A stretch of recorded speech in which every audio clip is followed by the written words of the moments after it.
akan kita bahas pada video kali ini. Wah, sepertinya seru ya. Nah, kita akan bahas nih tentang pertumbuhan bakteri.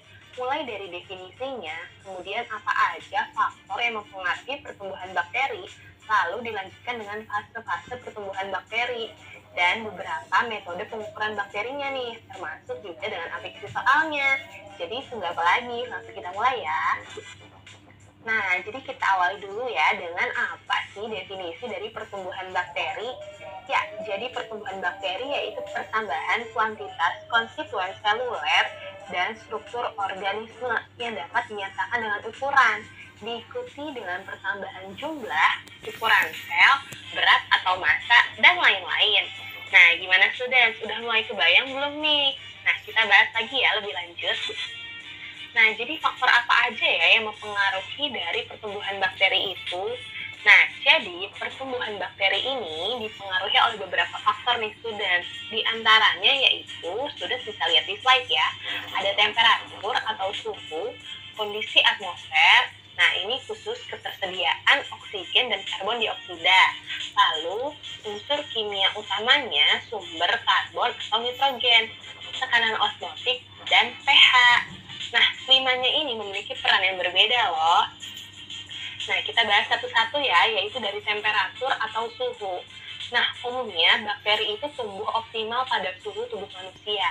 Tapi, perlu sudah ingat, ada sebagian bakteri yang dapat tumbuh pada kondisi cukup ekstrim loh. Misalnya pada suhu panas atau dingin. Nah, bergantung pada jenis atau sifat bakteri tersebut. Seperti terlihat di dalam tabel di slide ya.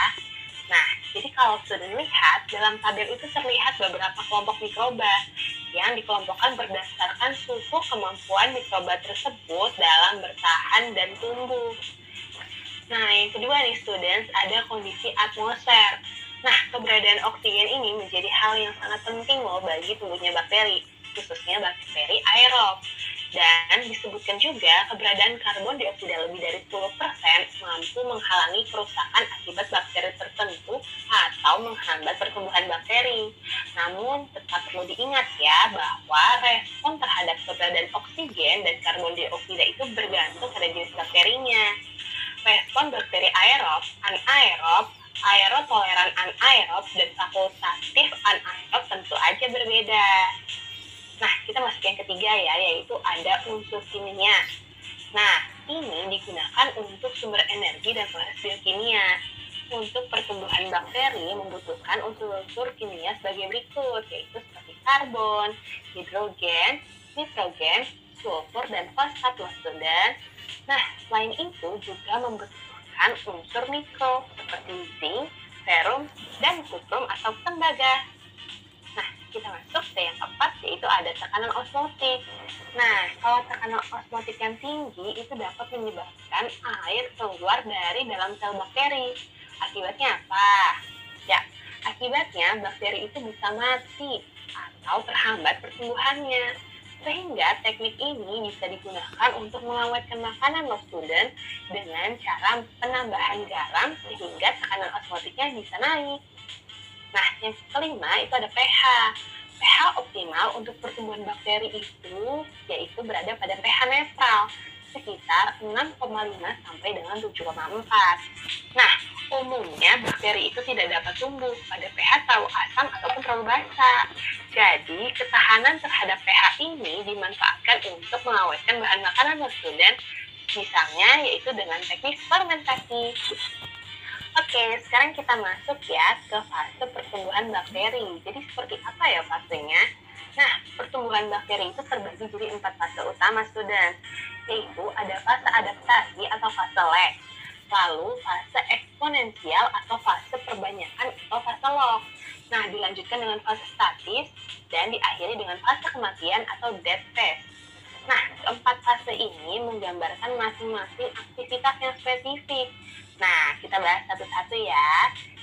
Nah, jadi teman-teman bisa lihat di slide ya, yaitu dari fase adaptasi atau fase lag.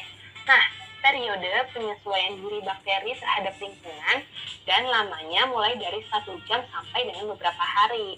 Nah, lama waktu ini tergantung pada macam bakteri, umur biakan, dan nutrien yang terdapat dalam medium yang disediakan. Nah, pada fase ini bakteri belum mampu nih students untuk mengadakan pembiakan, tetapi metabolisme sel bakteri meningkat dan terjadi pertambahan ukuran dari sel bakteri tersebut. Nah, yang kedua nih students, ada fase perbanyakan atau log, atau bisa disebut juga dengan fase eksponensial. Nah, kalau fase ini artinya periode pembiakan yang cepat dan jumlahnya itu meningkat secara logaritma sesuai dengan pertambahan waktu. Nah, ini bisa diamati dengan ciri khas dari sel-sel yang aktif. Nah, selama fase ini ditandai dengan adanya garis lonjakan pada kurva jumlah sel terhadap waktu. Nah, yang ketiga nih students, ada fase statis atau stasioner. Jadi students juga bisa membayangkan ya, dari namanya aja statis. Jadi ini adalah suatu keadaan seimbang antara laju pertumbuhan dengan laju kematian. Sehingga jumlah keseluruhan bakteri yang hidup itu akan tetap. Nah, hal ini terjadi karena penumbuhan limbah metabolisme, racun, dan kekurangan nutrien, serta perubahan pada kondisi lingkungan. Nah, beberapa bakteri biasanya menghasilkan senyawa metabolit sekunder seperti antibiotika dan polimer pada fase ini.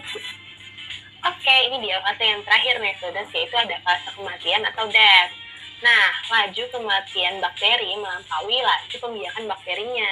Nah, hal ini disebabkan karena habisnya jumlah makanan dan medium, sehingga pembiakan bakterinya itu terhenti. Dan keadaan lingkungannya juga jelek, karena semakin banyak nih hasil metabolit yang tidak berguna dan mengganggu pertumbuhan bakteri. Nah, jadi gimana nih student? Sudah paham belum tentang fase-fase pertumbuhan bakteri? Pastinya udah dong ya. Nah, kita lanjut lagi ya ke metode pengukuran bakteri. Oke, kalau misalkan metode pengukuran bakteri ini ada beberapa macam nih student yang bisa digunakan. Yang pertama itu adalah metode total count, atau pengukurannya ini dilakukan dengan alat bantu mikroskop. Nah, dari namanya udah kelihatan ya, count berarti untuk menghitung jumlah bakterinya. Nah, kelebihan dari metode ini adalah cepat dan alatnya sederhana. Tapi kelemahannya adalah tidak mampu nih membedakan yang mana bakteri yang hidup dan yang mana bakteri yang mati, serta tidak bisa juga mengetahui karakternya. Nah, yang kedua ada metode turbidimetri. Nah, ini dengan melihat kekeruhan sel dengan bantuan cahaya, students. Nah, kekurangan metode ini adalah tidak mampu membedakan bakteri yang hidup dengan yang mati, serta karakternya. Jadi sama seperti metode sebelumnya. Kita lanjut ya ke metode yang ketiga, yaitu ada metode berat kering. Nah, ini dilakukan dengan cara menyaring sel atau dengan menggunakan centrifuge. Lalu kemudian dikeringkan untuk mengukur fermentasi. Nah, kelebihan ini sangat cepat loh student, tapi kelemahannya dia tidak mampu juga nih untuk membedakan bakteri yang hidup dengan yang mati serta karakternya. Nah, yang keempat ada metode electronic counter. Nah, ini dengan menggunakan aliran listrik sebagai penggerak, yaitu dengan cara sel dimasukkan ke dalam lubang kecil dengan aliran listrik, dengan terdapat 2 elektroda. Lalu dia menghitung deh tekanan dan jumlah bakterinya. Nah, kelebihannya itu adalah kecepatan dan akurasi yang tinggi, tapi kekurangan juga sama nih student, tidak mampu membedakan bakteri yang hidup dengan yang mati serta karakternya. Untuk gambarnya bisa dilihat ya. Nah, ada lagi nih metode yang kelima, yaitu metode plating teknik. Nah, ini caranya hanya dengan menghitung sel yang tampak pada alat. Kelebihannya adalah mampu menghitung koloni yang besar, tapi kekurangannya itu akurasi perhitungan. Nah, yang keenam ada metode filtrasi membran, yaitu dengan menggunakan bantuan vakum untuk menyedot sel pada filter membran. Sel yang ditangkap lalu dihitung deh jumlah koloninya. Nah, kalau metode ini kelebihannya itu bisa loh membandingkan antara sel yang hidup dengan sel yang mati. Tapi kekurangannya harganya cukup mahal. Nah, oke students, jadi itu adalah metode lengkap beserta dengan kelebihan serta kekurangannya. Nah, oke students, gimana? Udah mulai paham kan tentang materi ini? Oke, kalau gitu slide ini sekaligus menutup nih materi kita di pertumbuhan bakteri ya. Tapi tenang aja, kita masih punya latihan soalnya loh. Let's get started. Nah, ini dia untuk soal nomor 1 ya, yaitu ada bagian RNA sedang melakukan optimasi uji pertumbuhan bakteri optimum pada media bakteri yang komponen nutrisinya sedang dioptimasi.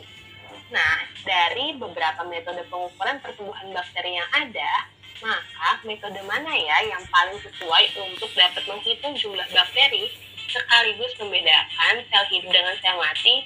Ayo, sudah masih ingat nggak nih? Yuk langsung kita bahas.